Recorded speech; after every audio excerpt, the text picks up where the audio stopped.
പിതാവിന്റെയും പുത്രന്റെയും പരിശുദ്ധാത്മാവിന്റെയും നാമത്തിൽ ആമേൻ. അമ്മേ പരിശുദ്ധമ്മേ, അമ്മേ പരിശുദ്ധമേ, ദൈവമാതാവേ, കൃപാസനത്തിലൂടെ ഞങ്ങൾക്കും ഞങ്ങളുടെ ദേശത്തിനും അമ്മ മധ്യസ്ഥം തേടി തന്ന എല്ലാ അനുഗ്രഹങ്ങൾക്കും കൃപകൾക്കും ഞങ്ങളിപ്പോൾ ഹൃദയം നിറഞ്ഞ നന്ദി പറയുന്നു. അമ്മേ പരിശുദ്ധമ്മേ, ദൈവമാതാവേ, 2004 ഡിസംബർ 7 ഉച്ചകഴിഞ്ഞ് 2:30 കൃപാസനത്തിൽ സംഭവിച്ച അമ്മയുടെ പ്രത്യക്ഷപ്പെടലിനെ കുറിച്ച് തിരുസഭയ്ക്ക് സമർപ്പിച്ചിരിക്കുന്ന പഠനരേഖകളുടെ മേൽ സഭാത്മകമായ പഠനം ആരംഭിക്കുവാൻ ഞങ്ങൾ പ്രാർത്ഥിക്കുന്നു. അമ്മേ പരിശുദ്ധമേ, ഭൂസ്വർലോകങ്ങളുടെ രാജ്ഞിയായ അങ്ങേയ്ക്ക് ഭൗമസംരക്ഷണത്തിനായി പ്രപഞ്ചപ്രകൃതിയെ തന്നെ തിരുസഭ പ്രതിഷ്ഠിക്കുവാൻ ഈ പ്രത്യക്ഷീകരണം വഴി ഇടയാക്കണമേ. പരിശുദ്ധമേ, ജപമാല മാതാവേ, സകല കൃപാസനം പ്രാർത്ഥനയോടും ചേർത്ത് ഞങ്ങളിപ്പോൾ പ്രാർത്ഥിക്കുന്ന ഈ കുടുംബത്തിന്റെ പ്രത്യേക നിയോഗം പറ മക്കളെ.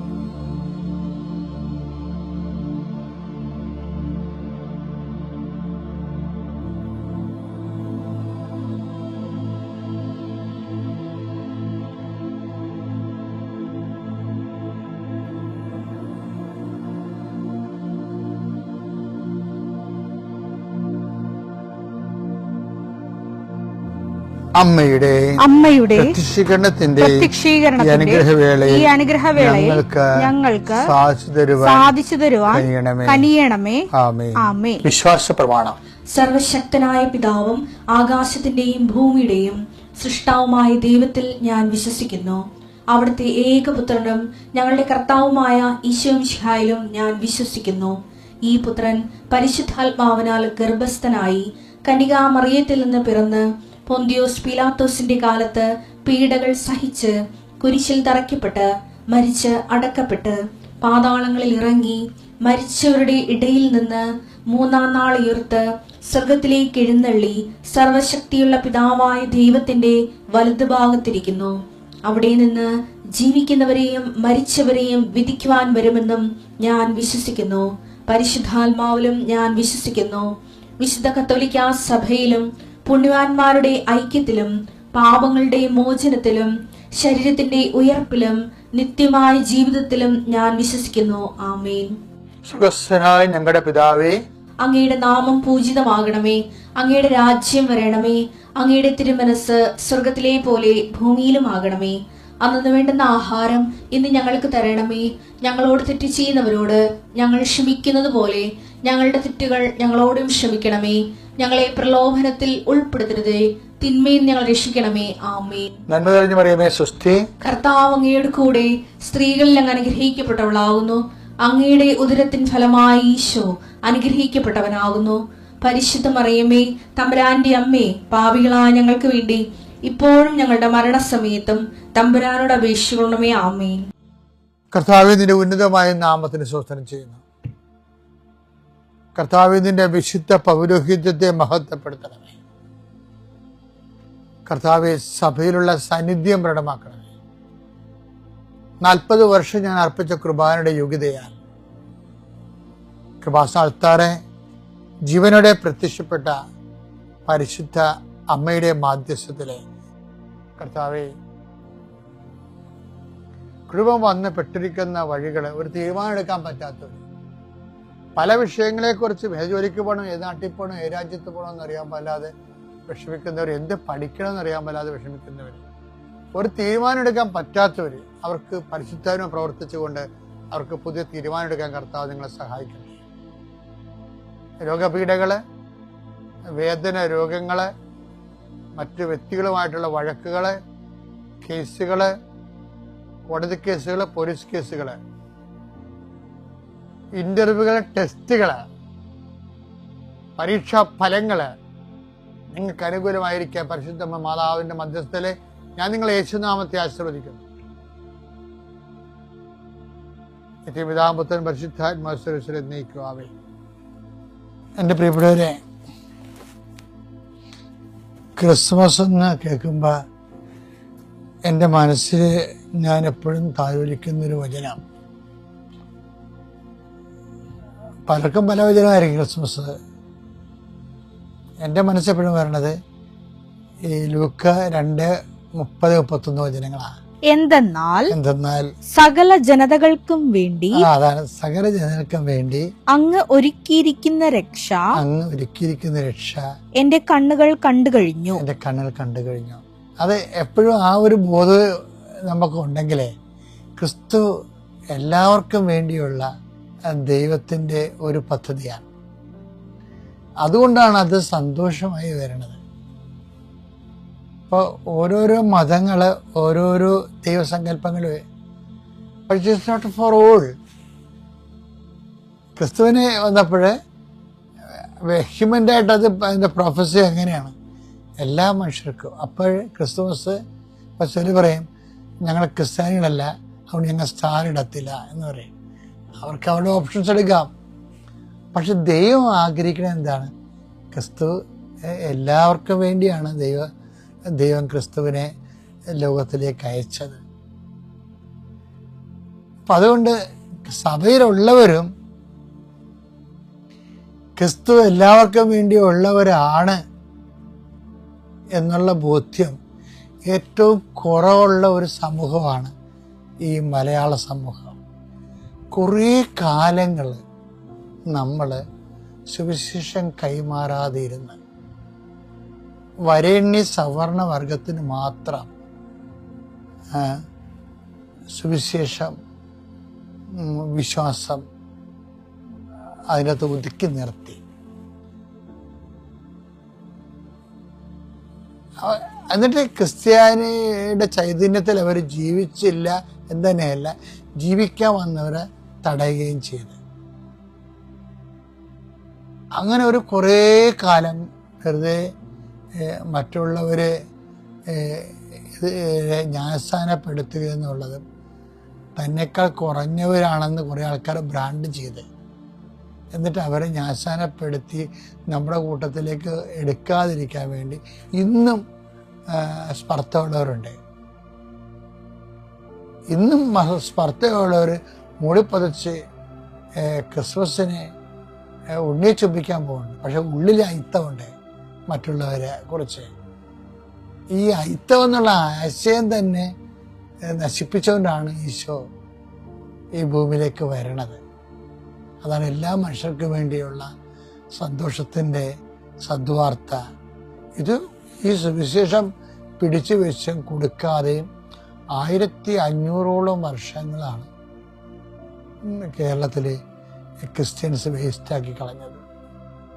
അത് നിസ്സാര കാര്യമല്ലത്.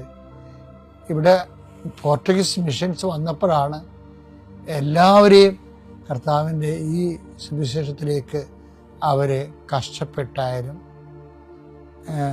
പണിപ്പെട്ടായാലും പാടുപെട്ടായാലും പ്രാർത്ഥിച്ചായാലും അവർ ഇന്ത്യയെ സുവിശേഷവൽക്കരിച്ചത്. അത് നമുക്ക് ചരിത്രമാണത്, അങ്ങനെയൊന്നും തൊടാൻ പറ്റത്തില്ല, ചരിത്രമാണത്.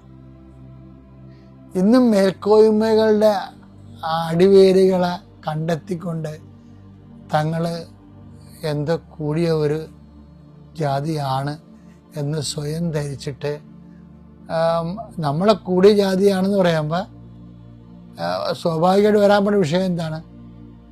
ബാക്കിയുള്ളത് കുറഞ്ഞവരാണെന്ന് നമ്മൾ പറയേണ്ടി വരും. പറയാതെ പറയും. പക്ഷേ സത്യം പറഞ്ഞാൽ ഹിസ്റ്ററി ശരിക്കും പരിശോധിക്കുകയാണെങ്കിൽ ഇപ്പം പകലോ മറ്റും കുടുംബം എന്ന് പറഞ്ഞാലും സൂര്യാരാധനയുള്ള ബുദ്ധമതക്കാരാ. കിള്ളിലെന്ന് പറയണതും ബുദ്ധമത കുലങ്ങളുടെ പേരാ. ഈ ക്രിസ്തു മാർഗത്തിലേക്ക് ആദ്യകാലങ്ങൾ വന്നതെല്ലാം ബൗദ്ധമാർഗങ്ങൾ ഉണ്ടായിരുന്ന ആൾക്കാരാണ് വന്നിരിക്കണത്. ഇപ്പം എൻ്റെ വിഷയം എന്ന് പറയണത് ഈ ബൗദ്ധമാർഗങ്ങളിൽ നിന്ന് വന്നെങ്കിലും പിന്നീട് ആര്യന്മാർ ഇൻവേഡ് ചെയ്ത് കഴിഞ്ഞപ്പോൾ, നമ്മുടെ സാംസ്കാരിക ഇൻവേഷൻ നടത്തി കഴിഞ്ഞപ്പോൾ ഇവിടുത്തെ ഭൂരിഭാഗം ക്രിസ്ത്യൻസ് അവരുടെ കൂടെ അവരുടെ ഒരു റലത്തിൽ പെടാൻ വേണ്ടി പാടുപെട്ട് അങ്ങനെ സവർണ ആധിപത്യം നേടിയിരുന്നപ്പോൾ അവരയിത്തമുള്ളവരായത് കാരണം അവരും അവരുടെ നിലവാരവും വലിയ നിലവാരമായിട്ട് നമ്മൾ മനസ്സിലാക്കുകയും സുവിശേഷത്തെ വീണ്ടും ആര്യവൽക്കരിച്ചു. സുവിശേഷത്തെ ആര്യവൽക്കരിച്ചതാണ് കേരളത്തിൽ നടന്ന ഏറ്റവും വലിയ സുവിശേഷ വചനഹത്യ എന്ന് പറയുന്നത്. ഇത് ക്രിസ്മസിനെതിരാണ്. എന്താ വിഷയം എന്ന് വെച്ച് കഴിഞ്ഞാൽ, ആര്യവൽക്കരണം എന്ന് പറയുമ്പോൾ ജാതിവൽക്കരണം വരുമല്ലോ അതിൻ്റെ അകത്ത്. അപ്പം ജാതി വരുമ്പോൾ ജനിതകമായിട്ട് വരുമല്ല. അപ്പം അത് ആ വിഷയം സുവിശേഷത്തിൻ്റെ എല്ലാവരെയും ദൈവം സൃഷ്ടിച്ചു എന്നുള്ള കോൺസെപ്റ്റിൽ നിന്ന് മാറിയിട്ട് ചിലരെ തലയിൽ നിന്ന് സൃഷ്ടിച്ച്, ചില നെഞ്ചിൽ നിന്ന് സൃഷ്ടിച്ച്, ചില കാലയിൽ നിന്ന് സൃഷ്ടിച്ചെന്നൊക്കെ പറയേണ്ടി വരും. അപ്പോൾ നമ്മൾ അറിയോ അറിയാതെയോ ഫോളോ ചെയ്തിരുന്നത്, ഇൻക്ലൂഡിങ് ക്രിസ്ത്യൻസ്, സവർണ ക്രിസ്ത്യൻസ് ഫോളോ ചെയ്തുകൊണ്ടിരുന്നത് മനുസ്മൃതിയായിരുന്നു. അതാണ് സുവിശേഷത്തിൻ്റെ ആര്യവൽക്കരണം എന്ന് പറയുന്നത്. ഇന്നും സുവിശേഷത്തിൻ്റെ ആര്യവൽക്കരണത്തിലേക്ക് ആൾക്കാർ പോകുന്നുണ്ട്. അതുകൊണ്ടാണ് ബ്രാഹ്മണരുടെ ഇടയിൽ തമ്മിലുള്ള അടിവേരികൾ കാണാൻ വേണ്ടി ഒരു പറ്റം സഭാചാത്തകന്മാർ കഷ്ടപ്പെട്ട് നടക്കുന്നതിൻ്റെ ഒരു പ്രധാനപ്പെട്ട കാര്യമാണ് ഇത്. അത് സുവിശേഷം വരുത്തണ ഡാമേജ് എന്ന് പറഞ്ഞാൽ ചെറിയ ഡാമേജ് ഒന്നുമല്ല, വലിയ ഡാമേജാണ് വരുത്തണ. അതിനൊരു സെമിനാർ തന്നെ ഒരു 10-90കളിൽ നടന്നിട്ടുണ്ട് ഇവിടെ. ഞങ്ങൾ നമ്പൂതിരിമാരാണെന്നും പറഞ്ഞു. അതിൻ്റെ വരുന്ന വിഷയം, അതിൻ്റെ വിഷയം അപ്പോൾ ഒരു ആര്യവൽക്കരണം, സുവിശേഷത്തിൻ്റെ ആര്യവൽക്കരണം. ദൈവം മനുഷ്യനെ സൃഷ്ടിച്ചപ്പോഴേ എല്ലാവരും ഒരുപോലെ തന്നെ വരികയാണ്. മറ്റത് മനുസ്മൃതി നമ്മൾ എടുത്ത് കഴിയുമ്പോൾ ജാതി തിരിച്ചുള്ള സൃഷ്ടിക്കലായിട്ട് വരും. നമ്മൾ അറിഞ്ഞോ അറിയാതെയോ സത്യവിശ്വാസത്തെ വ്യതിചലിച്ചിട്ട് മനുസ്മൃതി ഫോളോ ചെയ്യുന്ന ആര്യ സുവിശേഷമാണ്. സുവിശേഷത്തിൻ്റെ എന്താണ് അപമാനവീകരിച്ചിട്ടുള്ള ഒരു പതിപ്പാണ് അറിയാതെ നമ്മൾ ഫോളോ ചെയ്തുകൊണ്ടിരുന്നത്. ഇതൊരു വലിയ ദുരന്തമായിരുന്നു. ഏതായാലും ഒരു കാലഘട്ടത്തിൽ അതെല്ലാം മാറി. ഇന്നും അതിൻ്റെ ആന്തരിക മനോഭാവങ്ങൾ നിലനിൽക്കുന്നുണ്ട്. നമുക്കൊരിക്കലും പറയാൻ പറ്റില്ല, ഇല്ലെന്നൊന്നും പറയാനൊരു കാര്യമില്ല. ഉണ്ട്, അത് ഇന്ന് നിലനിൽക്കുന്നുണ്ട്. അതുകൊണ്ട് അവിടെയെല്ലാം വെളിച്ചമാകണ ഇതാണ്. എന്താണ്? എല്ലാ മനുഷ്യർക്കും വേണ്ടിയുള്ള സന്തോഷത്തിൻ്റെ സദ്വാർത്ത. അതാണ് ക്രിസ്തു. ആ സദ്വാർത്തയുടെ സന്തോഷം എല്ലാവർക്കും ലഭിക്കട്ടെ എന്ന് ആശംസിക്കുന്നു. എല്ലാവർക്കും ഹാപ്പി ക്രിസ്മസ്. പരിശുദ്ധ അമ്മ ജീവനോടെ പ്രത്യക്ഷപ്പെട്ട ഈ ആലയത്തിൽ വന്നെന്നും സാക്ഷ്യം പറയാൻ എന്നെ അനുവദിച്ചതിന് ഞാൻ നന്ദി പറയുന്നു. ഈശോയെ സ്തോത്രം, ഈശോ ആരാധന, ഈശോ മഹത്വം. ഞാൻ ശ്രീകല, കൊല്ലം ജില്ലയിൽ കരുനാപ്പള്ളി എന്ന താലൂക്കിൽ നിന്ന് വരുന്നു. എൻ്റെ ഹസ്ബൻഡ് കലൈ സെൽവൻ. ഞാൻ 18/8/2024 ഉടമ്പടി എടുത്തത്. ഇതെൻ്റെ രണ്ടാമത്തെ സാക്ഷ്യമാണ്. ആദ്യത്തെ സാക്ഷ്യം എൻ്റെ ഭർത്താവിൻ്റെ രോഗസൗഖ്യത്തെക്കുറിച്ച് ഞാനിവിടെ ഇന്ന് പറയുകയുണ്ടായി. ഇപ്പോൾ ഞാൻ വന്നത് അതേ ആലയത്തിൽ തന്നെ പരിശുദ്ധ അമ്മയും യേശുവും കൂടെ എൻ്റെ ആ ഭർത്താവിന് പൂർണ്ണ ആരോഗ്യം കൊടുത്ത് വിദേശത്തൊരു ജോലി അനുഗ്രഹിച്ചു തന്നതിൻ്റെ രണ്ടാമത്തെ സാക്ഷ്യമാണ് പറയാൻ പോകുന്നത്. അതെൻ്റെ ഹസ്ബൻഡ് പറയും. യേശുവെ നന്ദി, യേശുവെ മഹത്വം, യേശുവെ സ്തോത്രം. ഞാൻ ആദ്യമായിട്ട് തീർത്ഥാടക യാത്രയിൽ കഴിഞ്ഞ് വീട്ടിലും ചിലരത് മുന്നരേ ഞാൻ നിയോഗമായിട്ട് പറഞ്ഞത് എൻ്റെ ജോലിയുടെ കാര്യമാണ്. എൻ്റെ ജോലി ഞാൻ വീട്ടിലോട്ട് ചെല്ലുന്നത് മുന്നരേ എനിക്കൊരു ഓഫർ എൻ്റെ ഫോണിൽ അഡ്വൈസ്മെൻറ്റ് കിട്ടിയായിരുന്നു. അന്നേരം ഞാൻ CV ഉടനെ തന്നെ വിശ്വാസ പ്രമാണം ചൊല്ലി ഞാൻ CV അയച്ചു കൊടുത്ത് ഒരു അരമണിക്കൂറൊക്കെ കഴിഞ്ഞപ്പോൾ എനിക്ക് റിപ്ലൈ കിട്ടിയായിരുന്നു. അവർ പറഞ്ഞത് നിങ്ങൾ ഡയറക്റ്റായിട്ട് ഇൻ്റർവ്യൂ അറ്റൻഡ് ചെയ്യണമെന്ന് പറഞ്ഞു. അപ്പോൾ എൻ്റെ സ്വരം, എൻ്റെ സൗണ്ട് വല്ലാതെ വെറും കാറ്റ് മാത്രമേ ഉണ്ടായിരുന്നു, സ്വരം കിട്ടത്തില്ല. അപ്പോൾ പിന്നീട് ഞാൻ ഒരാഴ്ച കഴിഞ്ഞ് ഞാൻ പ്രാർത്ഥിച്ചു കൊണ്ടിരുന്ന് അമ്മ മാതാവിനിടം ഞാൻ ഉപ്പും പിന്നെ തേന് തൈലം എല്ലാം തൊണ്ടയ്ക്കിട്ട് കഴുത്തിലായിട്ട് പുരട്ടിക്കൊണ്ട് ഞാൻ പ്രാർത്ഥിച്ച് ഞാൻ ഇൻ്റർവ്യൂ അറ്റൻഡ് ചെയ്യുമ്പോൾ എനിക്ക് എന്തോ ഒരു കുഴപ്പമില്ലാതെ ഇൻ്റർവ്യൂവിൽ പാസ്സാവണമെന്ന് പറഞ്ഞു. അങ്ങനെ ഇൻ്റർവ്യൂക്ക് പോയായിരുന്നു. അന്നത്തെ ദിവസം പോയ അന്ന് ഇൻ്റർവ്യൂ ഇല്ല. പിന്നെ അന്ന് തന്നെ അവിടെ സ്റ്റേ ചെയ്ത് പിന്നെ പിറ്റേന്ന് രാവിലെ ആയിരുന്നു ഇൻ്റർവ്യൂ. അന്ന് രാവിലെ ഞാൻ ഡെയിലി ബ്രെഡിൽ പ്രാർത്ഥിച്ചുകൊണ്ട് ഞാൻ അവിടെ ചെല്ലുന്നത് മുന്നേ എൻ്റെ കഴുത്തിൽ ഞാൻ പിന്നെ തൈലമും ഇട്ട് നാക്കിലത് ഉപ്പും ഇട്ട് പ്രാർത്ഥിച്ചുകൊണ്ട് ഞാൻ അകത്തോട്ട് ചെന്ന് അകത്തോട്ട് പോയപ്പോൾ എന്നെ അറിയാതെ നല്ല രീതിക്ക് ഞാൻ സംസാരിക്കുകയും ചെയ്തു. ആ ഇൻ്റർവ്യൂവിൽ പാസ്സാവുകയും ചെയ്തു. അങ്ങനെ MD തന്നെ നേരിട്ട് അവർ തന്നെ സെലക്ഷൻ ആക്കിയിട്ട് അന്നേരമേ പറഞ്ഞ് you are selected, your visa 1 മന്തിൽ റെഡിയാവും, അന്നേരം പോകേണ്ടി വരുമെന്ന് പറഞ്ഞ്. അതേപോലെ തന്നെ എനിക്കിപ്പോൾ 1 മാസം കഴിഞ്ഞപ്പോൾ ഡിസംബർ 25-ാം തീയതിയാണ് ഞാൻ വിദേശത്തിലോട്ട് പോകുന്നത്. അപ്പോൾ എൻ്റെ വിസ ടിക്കറ്റ് എല്ലാം എൻ്റെ കയ്യിൽ കിട്ടിയിട്ടുണ്ട്. ഞാൻ ജോലിക്ക് പോകും. അമ്മാ മാതാവിനും തിരുക്കുമാരനായി യേശുക്കും നന്ദി. ഞാൻ ജപമാല റാലിയിൽ പ്രാർത്ഥിച്ച് ഞാനും ചേട്ടനും മോളും കൂടെ പോയി. എൻ്റെ ചേട്ടനൊരു ജോലി വിദേശത്ത് വേണമെന്ന് പറഞ്ഞു. റാലി കഴിഞ്ഞ് വന്നപ്പോഴാണ് ഞങ്ങൾക്ക് അന്ന് വൈകിട്ട് തന്നെ ഒരു ഫോണിലൊരു മെസ്സേജ് വരികയും ജോലിക്ക് ഇൻ്റർവ്യൂവിന് അറ്റൻഡ് ചെയ്യണമെന്ന് പറയുകയും ചെയ്തത്. ചേട്ടൻ അവിടെ ചെന്ന് ഇൻ്റർവ്യൂ അറ്റൻഡ് ചെയ്തപ്പോൾ 2-3 പേര് പോവുകയും ചേട്ടന് സൗണ്ട് ക്ലിയർ അല്ലാഞ്ഞിട്ട് പോലും ചേട്ടനെ അവരെടുക്കുകയും മറ്റുള്ളവർ റിജക്റ്റ് ആവുകയും ചെയ്തു. എല്ലാം തന്നത് പരിശുദ്ധ അമ്മയാണ്. ഞങ്ങളുടെ ജീവിതത്തിൽ ഇത്രയെല്ലാം മാറ്റങ്ങൾ ഉണ്ടായിട്ടുണ്ടെങ്കിൽ അതെല്ലാം പരിശുദ്ധ അമ്മ യേശുവും വഴിയാണ്. ഞങ്ങൾ 3 പേരും ഉടമ്പടിയിൽ ജീവിക്കുന്നു. മോളും ഉടമ്പടിയിൽ ജീവിക്കുന്നു. മോളെ ആ രീതിയിൽ വളർത്തിക്കൊണ്ടുവരാൻ ഞാൻ ശ്രമിക്കുകയാണ്. പിന്നെ പ്രേക്ഷിത വേലകൾ എന്ന് പറഞ്ഞാൽ പത്രങ്ങൾ ഞങ്ങൾ 3 പേരും കൊടുക്കും. 3 പേരും ഓരോരോ സ്ഥലങ്ങളിൽ പോയി പത്രങ്ങൾ കൊടുക്കുകയും ഞങ്ങളുടെ അനുഭവങ്ങൾ കണ്ട് ഞങ്ങളുടെ പരിസരത്തുള്ളവരും ബന്ധുക്കാരും എല്ലാ ആളുകളും എന്ന് വെച്ചാൽ മരിച്ചു പോയെടുത്തുനിന്ന് യേശു എങ്ങനെ ഉയർത്തെഴുന്നേറ്റോ അതേപോലെ ഉയർത്തെഴുന്നേറ്റാണ് എൻ്റെ ഭർത്താവ്. അമ്മയും യേശുവും കൂടി ഉയർത്തെഴുന്നേൽപ്പിച്ചതാണ്. ആ ഞങ്ങളുടെ ജീവിതം കണ്ട് ഞങ്ങളുടെ അനുഭവം കണ്ട് എല്ലാ ആളുകളും വന്ന് ഇവിടെ ഉടമ്പടി എടുക്കുകയും അവരുടമ്പടി ജീവിക്കുകയും ചെയ്യുന്നുണ്ട്. പിന്നെ എന്നെക്കൊണ്ട് ആരെല്ലാം ഉണ്ടോ ആരോട് പറയാൻ പറ്റുമോ അവരോടെല്ലാം ഞാൻ എനിക്കുണ്ടായ അനുഭവങ്ങൾ പറയുകയും അവർക്കൊരു ദുഃഖമൊന്ന് കണ്ടാൽ ഇവിടെ വരാൻ പറയുകയും ചെയ്യും. അമ്മ നിങ്ങളെ അനുഗ്രഹിക്കുമെന്ന് ഞാൻ പറയും. പിന്നെ ഏതൊരു കാര്യത്തിന് പോയാലും ഉപ്പും തേനും എണ്ണയും ഇട്ട് പ്രാർത്ഥിച്ച് ഞങ്ങൾ 3 പേരും പോകത്തുള്ളൂ. അതുപോലെ തന്നെ ഏതൊരു വിഷമസ്ഥിതികളിലും രാവിലെ ഉണർന്ന് ഡെയിലി ബ്രെഡിൽ പ്രാർത്ഥിക്കുമ്പം വൈകുന്നേരകം അമ്മ അതിനുള്ള ഒരാശ്വാസം നമുക്ക് തന്നിരിക്കും. അത് ഓരോ ദിവസവും ഓരോ അനുഭവത്തിൽ നിന്ന് ഞങ്ങൾ മനസ്സിലാക്കിയതാണ്. ഈശോയോടും അമ്മയോടും ചേർന്ന് ജീവിതകാലം മൊത്തം ഉടമ്പടിയിൽ ജീവിക്കണമെന്നാണ് ഞങ്ങൾ ആഗ്രഹിക്കുന്നത്. പരിശുദ്ധ അമ്മയെപ്പോലെ പരിശുദ്ധയായി ജീവിക്കാനും ആത്മീയ കാര്യങ്ങളും കാരുണ്യ പ്രവൃത്തികളും ചെയ്ത് പ്രേക്ഷിത വേലയും ചെയ്ത് നല്ലവരായി ജീവിക്കാൻ അമ്മ ഞങ്ങളെ അനുഗ്രഹിക്കണേ എന്ന് മാത്രമേ ഞങ്ങൾ പ്രാർത്ഥിക്കത്തുള്ളൂ. ഭൗതികമായ ഒരു ആഗ്രഹങ്ങളും ഞങ്ങളില്ല. ജോലി ചെയ്യാനൊരാവത് ഈശോയും അമ്മയും തന്നാൽ മാത്രം മതി എന്നേ ഉള്ളൂ.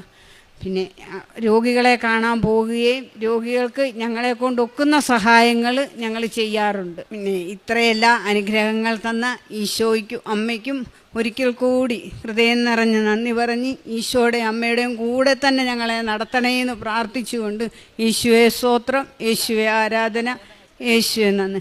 അതുപോലെ തന്നെ ഡിസംബർ 25-ന് ക്രിസ്മസിൻ്റെ അന്ന് യേശുവും മാതാവും കൂടെ ഞങ്ങൾക്ക് അനുഗ്രഹിച്ച് തന്ന ഒരു ഗിഫ്റ്റാണ് ഈ ജോലി. അന്ന് 25-ാം തീയതിയാണ് ചേട്ടൻ വിദേശത്ത് പോകുന്നത്. ഈ 25 എന്നുള്ള ഡേറ്റ് കണ്ടപ്പോഴേ ഞാൻ ചേട്ടനോട് പറഞ്ഞ് പരിശുദ്ധ അമ്മ വഴി നമുക്ക് യേശു തന്ന ഡേറ്റാണ് ക്രിസ്മസ് 25. യേശുവിന് അതിനൊരു കോടാനുകോടി നന്ദി അമ്മയ്ക്കും യേശുവിനും പറഞ്ഞുകൊണ്ട് ഞങ്ങൾ ഞങ്ങളുടെ സാക്ഷ്യം ഇവിടെ നിർത്തുന്നു. യേശുവേ സ്തോത്രം, യേശുവേ ആരാധന. എൻ്റെ ദൈവമായ കർത്താവേ, ഞാൻ അങ്ങേ നിലവിളിച്ചപേക്ഷിച്ചു, അവിടുന്ന് എന്നെ സുഖപ്പെടുത്തുകയും ചെയ്തു. സങ്കീർത്തനം 30:2 സങ്കീർത്തനത്തിൽ കേട്ടത് എൻ്റെ ദൈവമേ എന്നാണ്. നമ്മുടെ ദൈവം നമ്മുടെ കൂടെയുള്ള ഒരു ദൈവമാണ്. അവിടുന്നാണ് നമ്മുടെ പൂർണ്ണ ആശ്രയം. നിലവിളിച്ച് പ്രാർത്ഥിക്കുന്ന ഓരോ പ്രാർത്ഥനയും ദൈവം കേൾക്കാതിരുന്നിട്ടില്ല. ഈ മകൾ ശ്രീകല ആർ നമ്മളോട് പങ്കുവച്ച സാക്ഷ്യത്തിലാണ് ഇവരുടെ വിശ്വാസപൂർണമായ ഉടമ്പടി ജീവിതത്തെപ്പറ്റി നമുക്ക് മനസ്സിലാക്കാൻ സാധിക്കുന്നത്. ആദ്യം പറഞ്ഞ രോഗസൗഖ്യം, ആഴത്തിലുള്ള വേദനയിലും നിസ്സഹായാവസ്ഥയിലുള്ള ആ വിളി ഇവരുടെ ഹൃദയത്തിൻ്റെ നിലവിളിയാണ് ഈശോയും അമ്മയും അനുഗ്രഹിച്ച് രോഗസൗഖ്യം നൽകിയത്. വേദനയിലായിരുന്നപ്പോൾ, ഈ രോഗാവസ്ഥയിലായിരുന്നപ്പോൾ നിലവിളിക്കുന്നവരെ ഒരിക്കലും ദൈവം അവഗണിക്കാറില്ല. ആത്മാർത്ഥമായ പ്രാർത്ഥന ഈശോയും അമ്മയും കേൾക്കും. അതാണ് നമ്മുടെ വിശ്വാസം. അതാണ് നമ്മളിവരുടെ ജീവിതത്തിലും കണ്ടത്. ഈ മക്കളൊരു ജോലിക്ക് വേണ്ടി പ്രാർത്ഥിച്ചു. ഉടമ്പടി നമ്മൾ കണ്ടു. പ്രേക്ഷിത പ്രവർത്തനം 3 പേരാണ് ഈ കുടുംബത്തിൽ. 3 പേരും ഉടമ്പടി എടുത്തു. ആദ്യം ഉടമ്പടി എടുക്കാൻ വന്നപ്പോൾ ഹസ്ബൻഡിന് പോകുവാൻ സാധിക്കില്ല, ഉടമ്പടി എടുക്കാൻ വൈഫാണ് എടുത്തത്. പിന്നെ ഹസ്ബൻഡിന് രോഗസൗഖ്യം വന്നപ്പോൾ ഉടനെ പോയി ഉടമ്പടി എടുത്തു. മകൾക്ക് 18 വയസ്സായപ്പോഴേ മകളും പോയി ഉടമ്പടി എടുത്തു. 3 പേരുടെ ആസ്തിയിലാണ് ഇവരുടെ ജീവിതം മുന്നോട്ട് പോകുന്നത്. ഇവരുടെ പ്രേക്ഷിത പ്രവർത്തനം 3 പേരും ഏറ്റവും മനോഹരമായിട്ട് ഓരോ പ്രാവശ്യം പോകുമ്പോഴും ഇവരുടെ ദൈവാനുഭവം പറഞ്ഞുകൊണ്ടാണ് ഇവർ പത്രം കൊടുത്തിരുന്നത്. വീട് തോറും കയറി ഇറങ്ങി പത്രം കൊടുക്കുമായിരുന്നു.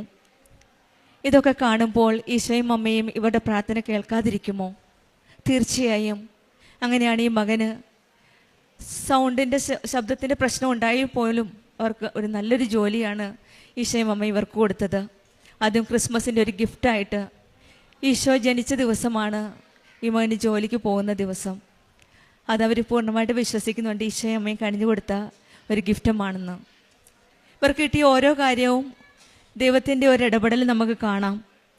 റാലി കഴിഞ്ഞ്, അതായത് അഖണ്ഡ ജപമാല റാലി കഴിഞ്ഞ് വീട്ടിൽ വന്ന ഉടനെയാണ് ഇൻ്റർവ്യൂവിനുള്ള ഫോൺ കോൾ വരുന്നത്. ദൈവത്തിൻ്റെ ഈശോയുടെ അമ്മയുടെ സാന്നിധ്യം ഇവരുടെ ജീവിതത്തിൽ വളരെ വളരെ അടുത്താണ് നമുക്ക് മനസ്സിലാക്കാൻ സാധിക്കും ഇവരുടെ സാക്ഷ്യത്തിൽ നിന്ന്. ഈശോയും അമ്മയെ അടുത്തറിഞ്ഞ നാൾ മുതൽ, ഉടമ്പടി എടുത്ത നാൾ മുതൽ ചേർന്നുള്ള ഒരു ജീവിതമാണ്, ഈശോയും അമ്മയോട് ചേർന്നുള്ളൊരു ജീവിതമാണ് ഇവരുടേത്. ഈശോയും അമ്മയും കനിഞ്ഞ് അനുഗ്രഹിക്കുന്ന ഒരു ജീവിതമാണ്, കുടുംബമാണ് ഇവരുടേത്. നമുക്കും ഇവരെ പോലെ നമ്മുടെ ഉടമ്പടി ജീവിതത്തിൽ പൂർണ്ണമായ വിശ്വാസം അർപ്പിച്ച് നമുക്കും എൻ്റെ ദൈവമായി എന്ന് പൂർണ്ണ വിശ്വസ്തയോടെ നമുക്ക് വിളിക്കാം. നിലവിളിച്ച് അപേക്ഷിക്കുന്ന പ്രാർത്ഥന ഈശോ അവഗണിക്കാറില്ല. നമുക്കും വിശ്വാസത്തോടെ നിലവിളിച്ച് നമ്മുടെ ഓരോ കാര്യങ്ങളും പറഞ്ഞ് നമുക്ക് പ്രാർത്ഥിക്കാം. ഈശോ തീർച്ചയായും നമ്മളുടെ പ്രാർത്ഥനയും കേൾക്കുമെന്ന് വിശ്വസിക്കാം. ഈശോയും അമ്മയും ശ്രീകലയ്ക്കും കുടുംബത്തിനും കനിഞ്ഞൊരുങ്ങിയ എല്ലാ അനുഗ്രഹങ്ങൾക്കും കൃപകൾക്കും നമ്മൾക്ക് കരങ്ങളടിച്ച് ഈശോയെ മഹത്വപ്പെടുത്താം. ഈശോയെ നന്ദി, ഈശോയെ സ്തുതി. ആൾത്താരയിൽ വന്ന് സാക്ഷ്യം പറയാൻ ലഭിച്ച വലിയ അനുഗ്രഹത്തിനെ ഓർത്ത് എൻ്റെ അമ്മയ്ക്കും ഈശോയ്ക്കും വളരെയധികം നന്ദി പറയുന്നു. എൻ്റെ പേര് മിൻറ്റു തോമസ്. ഞാൻ പത്തനംതിട്ടയിൽ നിന്നാണ് വരുന്നത്. തിരുഹൃദയ കത്തോലിക്ക ദേവാലയം പെഴുമ്പാറയിലെ അംഗമാണ്. 2022 ഡിസംബർ 30-നാണ് ഞാൻ ഇവിടെ വന്ന് ഉടമ്പടി എടുക്കുന്നത്. എല്ലാ യൂത്തിനെയും പോലെ ഉടമ്പടി എടുക്കാമല്ലോ, നമുക്ക് പ്രാർത്ഥിക്കാം, ഓക്കെ, അതിൻ്റെ കൂടെ പഠിക്കാം എന്നൊക്കെ വിചാരിച്ചാണ് ഞാൻ ഉടമ്പടി എടുക്കുന്നത്. ഞാൻ 12th കഴിഞ്ഞിട്ട് ജർമ്മൻ ലാംഗ്വേജ് പഠിച്ച് കഴിഞ്ഞിട്ടാണ് വന്ന് ഇവിടെ ഉടമ്പടി എടുക്കുന്നത്, എക്സാമിനൊക്കെ പോകുന്നതിന് മുമ്പ്. ഉടമ്പടി എടുക്കുന്ന റീസൺ എന്ന് വെച്ച് കഴിഞ്ഞാൽ പപ്പ ഓൾറെഡി ഉടമ്പടി എടുത്തിട്ടുണ്ടായിരുന്നു. അപ്പം എന്നോട് പറഞ്ഞു ഉടമ്പടി എടുത്തോ, അപ്പം പഠിക്കുകയൊക്കെ അല്ലേ, പോകുന്ന കാര്യമൊക്കെ ശരിയാവും എന്നൊരു ഫോക്കസിലാണ് ഞങ്ങളെല്ലാം വന്ന് ഉടമ്പടി എടുത്തത്. അപ്പം എൻ്റെ കൂടെ കുറച്ച് ഫ്രണ്ട്സ് ഉണ്ടായിരുന്നു, ഞങ്ങളെല്ലാം വന്ന് ഉടമ്പടി എടുത്തു. അപ്പം ഉടമ്പടി എടുക്കാം, പ്രാർത്ഥിക്കാം, അതിലൂടെ പഠിക്കാം, നടക്കുന്ന പോലെ നടക്കട്ടെ എന്നൊരു ഫോക്കസിലായിരുന്നു പോയിക്കൊണ്ടിരുന്നത്. അപ്പം ആദ്യം ഞങ്ങൾ ബാംഗ്ലൂർ പോയി ഡേറ്റ് എടുത്ത് എക്സാം എഴുതി. ഫുൾ മൊഡ്യൂളായിരുന്നു. എക്സാം എഴുതി 3 ദിവസത്തിനുള്ളിൽ തിരിച്ച് വീട്ടിൽ വരുന്ന മുമ്പ് റിസൾട്ട് വന്നു. എല്ലാവരും എക്സാം ഫെയിലായി. അപ്പം ഓക്കെ, എല്ലാവരും ഫെയിലായല്ലോ, കുഴപ്പമില്ല. അപ്പോൾ അടുത്ത ട്രൈ ചെയ്യാമെന്ന് വിചാരിച്ചു. ട്രൈ ചെയ്തു. അതിൽ ഞങ്ങൾ 3 പേരെ അറ്റൻഡ് ചെയ്തോളൂ എക്സാം. ഞാൻ ഫുൾ മൊഡ്യൂളായിരുന്നു എടുത്തത്. അപ്പോൾ എൻ്റെ കൂടെ വേറൊരു ഫ്രണ്ടും ഫുൾ മൊഡ്യൂളുണ്ടായിരുന്നു. അപ്പം എക്സാം ഒക്കെ എഴുതി കഴിഞ്ഞിട്ട് 1 മന്തിനുള്ളിൽ റിസൾട്ട് വന്നു. എൻ്റെ കൂടെ എഴുതിയ 2 ഫ്രണ്ട്സിൽ എനിക്കും എൻ്റെ ഒരു ഫ്രണ്ടിനും കിട്ടിയില്ല. പക്ഷേ എൻ്റെ മറ്റേ ഫ്രണ്ടിന് എക്സാം കിട്ടി. അവൾക്ക് 2 മൊഡ്യൂൾ കിട്ടിയപ്പോൾ ഓക്കെ, കാരണം എൻ്റെ അത്രയും പോലും ട്രൈ ചെയ്തില്ല. പക്ഷേ ഞാൻ എൻ്റെ മെറിറ്റിൽ ഒരുപാട് വിശ്വസിച്ചായിരുന്നു. എനിക്ക് കിട്ടും, ഞാൻ പഠിച്ചാൽ എനിക്ക് കിട്ടും, പ്രാർത്ഥിക്കുന്നതിനേക്കാളും അപ്പുറം എനിക്ക് പഠിച്ചാൽ എനിക്കൊരു ഫോക്കസ് ഉണ്ടായിരുന്നു, എനിക്ക് കിട്ടും എന്നൊരു. പിന്നെ എനിക്ക് മനസ്സിലായി ഒരു കാരണവശാലും എൻ്റെ പഠനം കൊണ്ട് നടക്കത്തില്ല. അത് അങ്ങനെ കിട്ടുന്നൊരു സംഭവമല്ല ഇത് ലാംഗ്വേജ് എന്ന് പറഞ്ഞാൽ. കാരണം ഇത്രയും നാൾ പഠിച്ച ഒരു ഭാഷയല്ല ഇപ്പോൾ നമ്മൾ ട്രൈ ചെയ്യാൻ പോകുന്നത്, പഠിക്കാൻ പോകുന്ന, എക്സാം എഴുതുന്നത്. മലയാളമോ ഇംഗ്ലീഷോ പോലെയല്ല. ജർമ്മൻ ലാംഗ്വേജ് എന്ന് പറഞ്ഞു കഴിഞ്ഞാൽ ഇപ്പം പഠിക്കുന്ന പിള്ളേർക്കെല്ലാം അറിയായിരിക്കും ഭയങ്കര ടഫാണ്. 4 മൊഡ്യൂൾസ് ഉണ്ട്, അതിൽ ഭയങ്കര ടഫാണെന്ന് എനിക്ക് മനസ്സിലായി. അപ്പം എനിക്ക് ഭയങ്കര വിഷമമായി. കാരണം അവൾക്ക് കിട്ടി, അപ്പം എനിക്ക് കിട്ടിയില്ല. എനിക്ക് എന്നെ മാനസികമായിട്ട് ഞാൻ വളരെയധികം തളർന്നു. അപ്പം എന്നതാ എല്ലാവരും നമ്മുടെ പള്ളിയിൽ, ഞങ്ങളുടെ ഒരു പള്ളിയിലാണ്, അപ്പം പള്ളിയിലുള്ളവരൊക്കെ ഇങ്ങനെ പറഞ്ഞു, ഓക്കെ അവൾക്ക് കിട്ടിയല്ലോ, നിനക്ക് കിട്ടിയില്ലല്ലോ എന്ന് വരെ നമ്മളെ ഇങ്ങനെ കുത്തി പറയാൻ തുടങ്ങി. ഓക്കെ, അപ്പം ഞാൻ വിചാരിച്ചു കുഴപ്പമില്ല, കിട്ടുമായിരിക്കും എന്ന്. പക്ഷേ അതിനേക്കാട്ടിലും അപ്പുറം, ഞാൻ പഠിക്കുന്നതിനേക്കാട്ടിലും അപ്പുറം ഞാൻ പ്രാർത്ഥിച്ചു. ഞാൻ ഉടമ്പടിയിൽ ഞാൻ ജീവിക്കാൻ തുടങ്ങി. ഞാൻ കറക്റ്റായിട്ട് പ്രാർത്ഥനകൾ ചൊല്ലി, ബൈബിൾ വായിച്ച് ഞാൻ ആ ഒരു റൊട്ടീനിൽ പോയി. അടുത്ത എക്സാം ഡേറ്റ് എടുത്തു. ഡൽഹിയിലായിരുന്നു എക്സാം ഡേറ്റ്. ഞാൻ ഹ്യോറനും ഷ്രൈബനുമാണ് എടുത്തത്. അതായത് റൈറ്റിങ്ങും ഹിയറിങ്ങും ആയിരുന്നു എടുത്തത്. അപ്പം കുഴപ്പമില്ല, കിട്ടും എന്നൊരു സംഭവം പോയി. കിട്ടും, മാതാവുണ്ടല്ലോ കൂടെ എന്നൊരു സംഭവമായിരുന്നു. അപ്പം ഞാനാണെങ്കിൽ നമ്മുടെ ID പ്രൂഫ് കാണിക്കണമായിരുന്നു അവിടെ. അപ്പം ID പ്രൂഫിലാണെങ്കിൽ പാസ്പോർട്ടിൽ ഞാൻ ഒപ്പിട്ടിട്ടായിരുന്നു പോയിരുന്നത്. അപ്പോൾ ആദ്യത്തെ മൊഡ്യൂൾ എനിക്ക് ഹിയറിംഗ് ആയിരുന്നു. ഹിയറിംഗ് എഴുതി. അപ്പം ഇതിൽ കോഡുണ്ട്. അപ്പോൾ കോഡ് ഇങ്ങനെ പഠിച്ച സാധനമാണല്ലോ കേൾക്കുന്നത്. അപ്പം ഞാൻ ക്വസ്റ്റ്യൻ പേപ്പറിൽ നോക്കും മൊത്തം എന്നതാ ഞാൻ പഠിക്കുന്ന സാധനമാണ്, പഠിച്ച സാധനമാണ് ഫുള്ള് ഇപ്പോൾ കാണുന്നത്. അപ്പം ഓക്കെ, എനിക്ക് കോൺഫിഡൻ്റ് ആയി, ഹിയറിംഗ് കിട്ടും, ഹിയറിംഗ് ഓക്കെയാണ്. അപ്പം ഹിയറിംഗ് കഴിഞ്ഞു. എല്ലാവർക്കും ആ റൂമിൽ തന്നെ ആയിരുന്നു ഹിയറിംഗ്. അടുത്ത എക്സാമും ഷ്രൈബനും അത് റൈറ്റിങ്ങും. പക്ഷേ എനിക്ക് മാത്രം വേറൊരു റൂമിലായിരുന്നു. അപ്പം ഞാൻ വേറെ റൂമിൽ പോയപ്പം എനിക്ക് ക്വസ്റ്റ്യൻ കണ്ടു, ഒന്നും മനസ്സിലായില്ല. എനിക്കറിയത്തില്ല എന്തോ എഴുതണ്ടേന്ന്. ഞാൻ പഠിച്ചതെല്ലാം എഴുതി വെച്ചിട്ടുണ്ടെന്ന് തോന്നുന്നു. ഞാൻ അതിനും ഇതുപോലെ കോഡുണ്ട്. ഞാൻ പഠിച്ചതെല്ലാം അതിനകത്തുണ്ടായിരുന്നു. എനിക്ക് എന്നതാ ചെയ്യേണ്ടതെന്ന് അറിയത്തില്ല. ഞാൻ എന്തൊക്കെയോ എഴുതി വെച്ചു, കാട്ടിക്കൂട്ടി തിരിച്ചിറങ്ങി വന്നു. ഓക്കെ, ഒരെണ്ണമെങ്കിലും കിട്ടുമല്ലോ, ഹിയറിംഗ് എങ്കിലും കിട്ടുമല്ലോ എന്നൊരു ഫോക്കസ് ഉണ്ടായിരുന്നു. ഷ്രൈബന് എനിക്ക് ഒട്ടും ഫോക്കസിലായിരുന്നു. കാരണം ടഫസ്റ്റ് മൊഡ്യൂളാണ്, വൺ ഓഫ് ദ ടഫസ്റ്റ് മൊഡ്യൂളാണ് ജർമ്മനിലെ ഷ്രൈബൻ എന്ന് പറഞ്ഞു കഴിഞ്ഞാൽ. അപ്പോൾ എനിക്ക് കിട്ടത്തില്ലെന്ന് തന്നെയായിരുന്നു. റിസൾട്ട് വന്നു. അത്ഭുതം എന്ന് പറഞ്ഞാൽ എനിക്ക് ഭയങ്കര കോൺഫിഡൻ്റ് ആയിട്ടിരുന്ന ഹിയറിങ് ഞാൻ ഫെയിലായി. എനിക്ക് ഒരു ഫോക്കസും ഇല്ലാണ്ട്, ഒരു മെറിറ്റും ഇല്ലാണ്ട് ഞാൻ പോയ എക്സാം ആയിരുന്നു റൈറ്റിങ്. അതെനിക്ക് നല്ല മാർക്കോടെ അമ്മ എനിക്ക് പാസ്സാക്കി തന്നു. പിന്നെ എക്സാമൊക്കെ എഴുതി ഇങ്ങനെ പോയി. അപ്പം ഇനി പ്രോസസ്സിങ്ങിന് കൊടുക്കണമല്ലോ, ആ ഒരു ഫോക്കസിലേക്ക് വന്നു.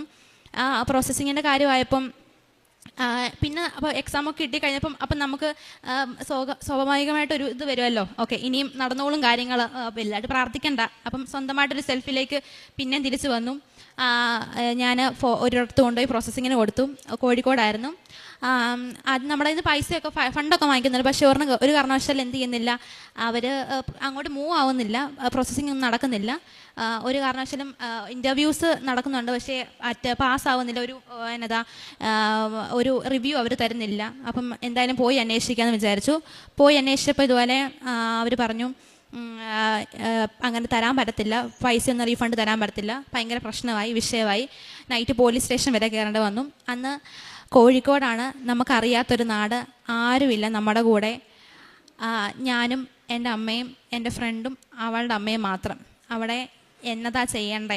ഇനി പൈസ എല്ലാം പോയി കംപ്ലീറ്റ്ലി. നമ്മൾ ഒരു നമ്മുടെ വീട്ടുകാർ അധ്വാനിച്ചുണ്ടാക്കിയ ഒരു യുഗത്തിലെ പൈസ ഫുൾ ഇതിലേക്ക് കൊണ്ട് ഇത് ആക്കി. ഇനി പൈസയൊന്നും ഇല്ല, ഇനിയും അത് തിരിച്ച് കിട്ടത്തില്ല എന്ന അവസ്ഥയായി. ഇനിയും വേറെ വഴിയില്ല, പോകാൻ പറ്റത്തില്ല, ഇനി ഒരു വഴിയില്ല. പോലീസ് സ്റ്റേഷൻ വരെ കയറേണ്ട അവസ്ഥയായി. PCC പോലും ഇനിയും ക്ലിയറൻസ് ആവുമോ എന്ന് പോലും അറിയാത്തൊരവസ്ഥയായി. അന്ന് അമ്മ ഞങ്ങൾക്കായിട്ട് ഒരുക്കിയത് ആ ഒരു സിറ്റിയിലുള്ള ആൾക്കാർ, എനിക്ക് തോന്നുന്നു ആരൊക്കെയാണെന്ന് അറിയത്തില്ല, ഞങ്ങൾക്ക് സപ്പോർട്ടായിട്ട് നിന്ന് ആ ഒരു പോലീസ് സ്റ്റേഷനുള്ള ആൾക്കാർ വരെ ഞങ്ങൾക്ക് അമ്മ സപ്പോർട്ടായിട്ട് ഞങ്ങൾക്ക് നൽകി. അവർ പറഞ്ഞ ഡേറ്റ്സിനുള്ളിൽ തന്നെ ഞങ്ങളുടെ പൈസ ഫുൾ എമൗണ്ട് റീഫണ്ട് തന്നു. 1 രൂപ സർവീസ് ചാർജ് പോലും പിടിക്കാതെ ഫുൾ എമൗണ്ട് അമ്മ ഞങ്ങൾക്ക് റീഫണ്ട് ചെയ്ത് തന്നു. അത് കഴിഞ്ഞാൽ ഇനി എന്നതാ ചെയ്യേണ്ടത്, പ്രോസസ്സിങ് ഇങ്ങനെ നനയ്ക്കുകയാണ്, ഒന്നും ചെയ്യേണ്ടത് എന്തോന്ന് അറിയത്തില്ല. ഒരു രക്ഷയില്ല. അപ്പം ആ സമയത്ത് ഞാനാണെങ്കിൽ ഒരു മാമിൻ്റെ അവിടുത്തെ ജർമ്മനിയിൽ തന്നെ ഉള്ളൊരു ഇൻഫ്ലുവൻസറാണ്. പുള്ളിക്കാരുടെ ഒരു സ്റ്റോറി കണ്ടിട്ട്, ഇൻസ്റ്റാഗ്രാം സ്റ്റോറി കണ്ടിട്ട് ഞാൻ ഇങ്ങനെ മെസ്സേജ് ചെയ്തു, ഇൻ്റർവ്യൂസിൻ്റെ ഇതുണ്ടെന്ന് പറഞ്ഞു. അപ്പം ഞാൻ മെസ്സേജ് ചെയ്തു, എനിക്ക് ഇൻ്റർവ്യൂ പ്രിപ്പറേഷൻ തന്നു. 3 ദിവസത്തിനുള്ളിൽ ഞാൻ ഇൻ്റർവ്യൂവിന് കയറിയപ്പം അവരുടെ ആക്സെൻ്റ് എന്ന് പറയുന്നത് നമ്മൾ പഠിച്ച ജർമ്മൻ ലാംഗ്വേജോട് ഒരു ബന്ധവുമില്ല. കാരണം അവർ കറക്റ്റ് ഒരു മദർ ടങ്ങിൽ പറയുമ്പോൾ ഒരു കാരണവശാലും മനസ്സിലാവത്തില്ല. എനിക്ക് ഇൻ്റർവ്യൂവിന് കയറി, ഞാൻ പറഞ്ഞത് എന്തുവാണെന്നോ അവരെന്തുവാ എന്നോട് പറഞ്ഞതെന്ന് എനിക്ക് മനസ്സിലായില്ല. ഉറപ്പായി അത് കിട്ടത്തില്ല. അന്ന് വൈകിട്ടാണെങ്കിൽ അപ്പം ഞാൻ അവിടുത്തെ മാമിനോട് മെസ്സേജ് അയച്ചു, റിവ്യൂ എല്ലാം ഉണ്ടോ. അവർക്ക് 5 പേര് അറ്റൻഡ് ചെയ്തു, 2 പേരെ മതി അവർക്ക്. അപ്പം 5 ഗേൾസ് അറ്റൻഡ് ചെയ്തു, 2 പേരെ മതി. അപ്പം ഒരാളെ സെലക്റ്റഡായി. അപ്പോൾ ഇനി ഒരാളെയും കൂടെ മതി. ഉറപ്പായി ഞാനല്ല. കാരണം എനിക്ക് അത്രയ്ക്കൊന്നും ഉള്ള കഴിവില്ല. 1, 2 ഞാനൊന്നും പറഞ്ഞിട്ടില്ല. അറ്റൻഡ് ചെയ്തു. ഇനി എന്തുവാ ചെയ്യാൻ, കാരണം വെക്കുന്ന സ്റ്റെപ്പുകളെല്ലാം ഫ്ലോപ്പ് ആയിക്കൊണ്ടിരിക്കുകയാണ്, പാളുകയാണ്. എന്തുവാ ചെയ്യേണ്ടതെന്ന് അറിയാത്തൊരവസ്ഥയാണ്. ഞാൻ എൻ്റെ ഫ്രണ്ടിൻ്റെ വീട്ടിൽ പോയി. ഞാൻ പറഞ്ഞു എനിക്ക് സങ്കടം സഹിക്കാൻ വയ്യ, കാരണം എനിക്ക് ആകെ ഒരു തണലെന്ന് പറയാൻ അവളെ ഉള്ളൂ. അപ്പോൾ അവളെ വീട്ടിൽ പോയിട്ട് അവളെന്നോട് പറഞ്ഞു, നീ ആരില്ല വിശ്വസിക്കുന്നതിനോട് ചോദിച്ചു. ഞാൻ പറഞ്ഞു എനിക്ക് ആരിൽ വിശ്വസിച്ചാലും അമ്മ ഉണ്ട്, പക്ഷേ എന്തുകൊണ്ട് എൻ്റെ കാര്യം ഇത്ര ലേറ്റ് ആക്കുന്നത് എനിക്ക് അറിഞ്ഞുകൂടാ. കാരണം ഞാൻ ഒരുപാട് ഹാർഡ് വർക്ക് ചെയ്യുന്നുണ്ട്, അതിനേക്കാളപ്പുറം പ്രാർത്ഥിക്കുന്നുണ്ട്, പക്ഷെ നടക്കുന്നില്ല. അപ്പോൾ എന്നോട് പറഞ്ഞു, എടി ലേറ്റ് ആവുന്നതില്ല നല്ലതിനാണ്. ഓക്കെ. അപ്പം അവളങ്ങനെ പറഞ്ഞു. ഞങ്ങൾ സൺഡേ അവിടെ നിന്നു, സാറ്റർഡേ നിന്നു, സൺഡേ അവിടെ നിന്നു. ഞാൻ മൺഡേ രാവിലെ തിരിച്ചാണെങ്കിൽ എൻ്റെ വീട്ടിൽ വന്നു. എൻ്റെ വീട്ടിൽ വന്നപ്പം ആരുമില്ല എൻ്റെ വീട്ടിൽ. ഞാനും പപ്പയും അമ്മയും കൂടെ ഒക്കെ ഒരിടത്തും വരെ പോയേക്കാണ്. ഞാൻ വീട്ടിൽ വന്ന് കയറി ഒരു ഉച്ച സമയമായി. അപ്പം ഉച്ച സമയമായപ്പം അവിടുത്തെ എന്തായാലും രാവിലത്തെ ടൈമിംഗ് ആണ്. എൻ്റെ ഫോണിലൊരു text message, congratulations Mintu, you got the selection എന്ന് പറഞ്ഞ് മാം എനിക്ക് മെസ്സേജ് ഇട്ടേക്കുന്നു. കാരണം എനിക്കറിയാം എനിക്കത് കിട്ടത്തില്ല. കാരണം എനിക്ക് കിട്ടാനുള്ളൊരു ചാൻസും ഇല്ല. കാരണം ഒരു കാരണവശാലും ഞാനൊന്നും പറഞ്ഞിട്ടില്ല. അത് കഴിഞ്ഞിട്ട് ഞാൻ ഇങ്ങനെ പോയി പ്രോസസ്സിങ് നടന്നുകൊണ്ടിരുന്നു. വിത്തിൻ 1 മന്ത് എന്ത് ചെയ്തു, എൻ്റെ കോൺട്രാക്റ്റ് വന്നു. അത് കഴിഞ്ഞിട്ട് ഏറ്റവും വലിയ കടമ്പയെന്ന് വെച്ച് കഴിഞ്ഞാൽ BFSൻ്റെ ഡേറ്റ് കിട്ടാനുള്ള ഭയങ്കര ഒരു കഷ്ടപ്പാടായിരുന്നു. ആദ്യത്തെ ഡേറ്റ് വന്നു, ക്യാൻസലായി. 2ാമത്തെ ഡേറ്റ് വന്നു, ക്യാൻസലായി. അങ്ങനെ പല ഇഷ്യൂ വന്നു. അമ്മയുടെ അഖണ്ഡ ജപമാലയ്ക്ക് റാലിക്ക് വന്ന് ഞങ്ങളുടെ പ്രാർത്ഥിച്ചു, ഭയങ്കരമായിട്ട് പ്രാർത്ഥിച്ചതിൻ്റെ ഫലമായിട്ട് എനിക്ക് ഡിസംബർ 8-ാം തീയതി ഡേറ്റ് കിട്ടി സബ്മിഷന് വേണ്ടി. അതിൻ്റെ ഇടയ്ക്കാണെങ്കിൽ ഞങ്ങൾക്കാണെങ്കിൽ ഒക്ടോബറിൽ കയറി പോകേണ്ടതായിരുന്നു. ഒക്ടോബറിലായിരുന്നു ഞങ്ങളുടെ സംഭവം സ്റ്റാർട്ടാകുന്നത്. പക്ഷേ അമ്മയുടെ ഏറ്റവും വലിയൊരു അനുഗ്രഹം എന്ന് പറഞ്ഞു കഴിഞ്ഞാൽ ഞങ്ങൾക്ക് കോൺട്രാക്റ്റ് എക്സ്റ്റെൻഡ് ചെയ്ത് തന്നു. നിങ്ങൾക്ക് ഇനി എപ്പോൾ വേണമെങ്കിലും വരാം, കുഴപ്പമില്ല. ഇങ്ങനെ BFSൻ്റെ ഡേറ്റ് നിങ്ങൾക്ക് ലാഗ് ആണല്ലോ, കുഴപ്പമില്ല, നിങ്ങളിനി എപ്പോൾ വന്നാലും ഞങ്ങൾ ഓക്കെയാണ്. പക്ഷേ വേറെ കുറേ വേറെ കുറേ അതോറിറ്റീസ് പറഞ്ഞു പറ്റത്തില്ല എന്ന്. പക്ഷെ ഞങ്ങളുടെ അതോറിറ്റി പറഞ്ഞു കുഴപ്പമില്ല, നിങ്ങൾ കയറി വന്നോ, നിങ്ങൾക്ക് ഇനി എപ്പോൾ വേണമെങ്കിലും വരാം. എക്സ്റ്റൻഷൻ ലെറ്റർ വരെ ഞങ്ങൾക്ക് തന്നു. എന്നിട്ട് പ്രാർത്ഥിച്ചതിൻ്റെ ഫലമായിട്ട് 8-ാം തീയതി എനിക്ക് ഡേറ്റ് കിട്ടി, ഡിസംബർ 8-ാം തീയതി. 7-ാം തീയതി അമ്മ ഇവിടെ പ്രത്യക്ഷപ്പെട്ടതാണ്, നമുക്ക് എല്ലാവർക്കും അറിയാം. ഞങ്ങളിവിടെ വന്നു. അപ്പോൾ എന്തായാലും ഫയൽ അമ്മേനെ കൊണ്ട് കാണിച്ച് പ്രാർത്ഥിച്ചിട്ടേ പോകുന്നുള്ളൂ എന്ന് തീരുമാനിച്ചു ഇവിടെ വന്നു. ജനപ്രവാഹം തന്നെയായിരുന്നു. എന്ത് ചെയ്യണമെന്ന് അറിയത്തില്ല. കാരണം ഞങ്ങളപ്പോൾ വന്നതേ ഉള്ളൂ. ഞങ്ങൾക്ക് വൈകിട്ടത്തെ വണ്ടിക്ക് പോയാൽ പോലെ ഇവിടുന്ന് വൈകിട്ടത്തെ വണ്ടിക്ക് പോയാലേ നാളെ രാവിലെ അവിടെ ചെന്ന് സബ്മിഷൻ കഴിഞ്ഞ് വരാൻ പറ്റില്ല. കാരണം എനിക്ക് ടൈമും പറ്റത്തില്ല. അപ്പം ഇവിടെ വന്നു എന്തൊക്കെയോ പറഞ്ഞ്. അപ്പം എൻ്റെ അമ്മ എന്നോട് പറഞ്ഞു നമുക്ക് തിരിച്ചു പോകാം, ഇവിടെ നിന്ന് നമ്മളോട് പ്രാർത്ഥിച്ചപ്പോൾ ഞാനും എൻ്റെ ഫ്രണ്ടും പറഞ്ഞു വേണ്ട, എന്തായാലും ഇവിടെ വരെ വന്നാണ്. അമ്മേനെ കാണിച്ച് എൻ്റെ ഫയൽ കോൺസുലേറ്റ് അല്ല ഫസ്റ്റ് സൈൻ ചെയ്യുന്നത്, എൻ്റെ അമ്മയാണ് സൈൻ ചെയ്യുന്നത് എന്ന് പറഞ്ഞ് ഞാൻ ഫയൽ കൊണ്ട് എൻ്റെ അമ്മയുടെ കൊടുത്തു. എങ്ങനെയോ ആ ക്രൗഡിൻ്റെ ഇടയ്ക്ക് വന്ന് തള്ളി കയറി. എങ്ങനെ അറിയത്തില്ല, അത് ഫെയർ അല്ലെന്ന് നമുക്കറിയാം. പക്ഷെ എന്നിരുന്നാൽ പോലും അമ്മയ്ക്ക് ഉണ്ടായിരുന്നു എന്നെ കാണണം, കൃപാസന മാതാവ് എന്നെ കാണണമെന്നുണ്ടായിരുന്നു. അപ്പം എൻ്റെ കൃപാസന മാതാവ് എന്നെ കണ്ടു. എൻ്റെ ഫയൽ എല്ലാം അമ്മയ്ക്ക് കൊടുത്തു ഞാൻ. എന്നിട്ട് ഞാൻ അമ്മയ്ക്ക് കൊടുത്തിട്ട് ഞാൻ തിരിച്ച് ഇറങ്ങി. ഞങ്ങൾ പോയി സബ്മിറ്റ് ചെയ്തു, കുഴപ്പമൊന്നുമില്ല, സബ്മിറ്റ് ചെയ്തു. പക്ഷേ എനിക്ക് ഏറ്റവും വലിയ ടെൻഷൻ എന്ന് വെച്ച് കഴിഞ്ഞാൽ, ഞാൻ ആദ്യം പറഞ്ഞ പോലെ എക്സാമിന് പോകുന്നതിന് മുമ്പ് ഞാൻ ഈ 4 എക്സാമിന് പോകുന്നതിന് മുമ്പ് ഞാൻ വലിയൊരു അബദ്ധം കാണിച്ചതിന് ഉപ്പ് കൊണ്ടുപോയി ഈ പാസ്പോർട്ടിൻ്റെ ഇടയ്ക്ക് ഇടുമായിരുന്നു. അപ്പം ഈ ഉപ്പല്ലേ, അപ്പം വെള്ളമാവുമായിരുന്നു. അപ്പം സ്റ്റെയിനായി എൻ്റെ പാസ്പോർട്ടിൽ. അപ്പം ഈ സ്റ്റെയിന് റിജക്ഷൻ ആകുമോ എന്നൊരു വലിയൊരു ടെൻഷൻ ഉണ്ടായിരുന്നു എനിക്ക്. കാരണം നമ്മളല്ലോ സൈൻ ഇടുന്നതോ വിസ സ്റ്റാമ്പ് ചെയ്ത് തരുന്നതെന്നും അവർക്കറിയത്തില്ല, നമ്മുടെ മിസ്റ്റേക്ക് കൊണ്ടാണെന്ന്. അപ്പോൾ എൻ്റെ അമ്മ എന്നോട് പറഞ്ഞൊരു കാര്യം എന്ന് വെച്ച് കഴിഞ്ഞാൽ, കൃപാസന മാതാവിൻ്റെ ഉപ്പാണ് അതിൽ വീണത്, വേറെ ഒന്നുമല്ല വീണത്. അപ്പോൾ അമ്മയ്ക്ക് അസാധ്യമായിട്ടൊന്നുമില്ല. അപ്പോൾ അമ്മ ചെയ്തത്, അമ്മയുടെ ഉപ്പ അത് വീണതെങ്കിൽ നിൻ്റെ വിസ നിനക്ക് 10 ദിവസത്തിനുള്ളിൽ കിട്ടും എന്ന് പറഞ്ഞു. അതുകൂടാതെ ഞാൻ അമ്മയോട് പറഞ്ഞു, ഈ ഡിസംബർ 30 ആകുമ്പം ഞാൻ ഉടമ്പടി എടുത്തിട്ട് 3 വർഷമാവും. എനിക്ക് എന്തെങ്കിലും എനിക്ക് വന്ന് പറയണം, എനിക്കിങ്ങനെ കിട്ടി, എനിക്ക് 10 പേരോട് പറയണം എൻ്റെ അമ്മ എനിക്കിത് തന്നു. ഞാൻ കൃപാസനത്തിൽ വരുന്ന മുമ്പ് ഒരുപാട് പേര് എന്നെ കളിയാക്കിയായിരുന്നു. ഓക്കെ, ഒരുപാട് ഞങ്ങളുടെ പള്ളിയിലുള്ളവരും പറയും, അല്ലാണ്ട് സമൂഹത്തിലുള്ളവരും പറയും, ഓക്കെ നിനക്ക് എന്ത് കിട്ടി, നീ ഇത്രയും പ്രാർത്ഥിച്ചിട്ട് ഇത്രയും ചെയ്തിട്ട് നിനക്ക് എന്ത് കിട്ടി, നിങ്ങൾ ഭയങ്കര പ്രാർത്ഥിക്കുന്ന ഫാമിലിയാണല്ലോ എന്നൊക്കെ ഭയങ്കരമായിട്ട് പറയും. പക്ഷേ എന്നിരുന്നാൽ പോലും ഞാൻ ആ ഫോക്കസിന് വീട്ടിൽ ഞങ്ങളുടെ ഏറ്റവും വലിയ കാര്യം എന്ന് വെച്ചാൽ എൻ്റെ പപ്പയും അമ്മയും നന്നായിട്ട് പ്രാർത്ഥിക്കുമായിരുന്നു, എന്നേക്കാളും നന്നായിട്ട്. എന്നിട്ട് ഞാൻ 8-ാം തീയതി സബ്മിറ്റ് ചെയ്തു. 17-ാം തീയതി എനിക്ക് മെസ്സേജ് വന്നു, എൻ്റെ വിസ അത് ഡിസ്പാച്ച് ആയെന്ന് പറഞ്ഞു. 18-ാം തീയതി എനിക്ക് മെസ്സേജ് വന്നു. 20-ാം തീയതി എൻ്റെ വിസ എൻ്റെ കയ്യിൽ കിട്ടി. 17-ാം തീയതി, അത് കൃത്യം പറഞ്ഞു കഴിഞ്ഞാൽ 10 ദിവസത്തിനുള്ളിൽ 9-ാമത്തെ ദിവസം എൻ്റെ വിസ സ്റ്റാമ്പ് ചെയ്ത് അവിടുന്ന് അയച്ചു. എൻ്റെ കൂടെ എൻ്റെ മുമ്പിൽ കൊടുത്തിരുന്ന കൊച്ചിന് 25 ദിവസം എടുത്തു. അപ്പോൾ അവൾക്കാണെങ്കിൽ നേരത്തെ അപ്പോയിൻമെൻറ്റ് കിട്ടി. അപ്പോൾ എനിക്ക് ഭയങ്കര ടെൻഷനായി, കാരണം എൻ്റെ കൂടെ പോകുന്ന കൊച്ചാണ്.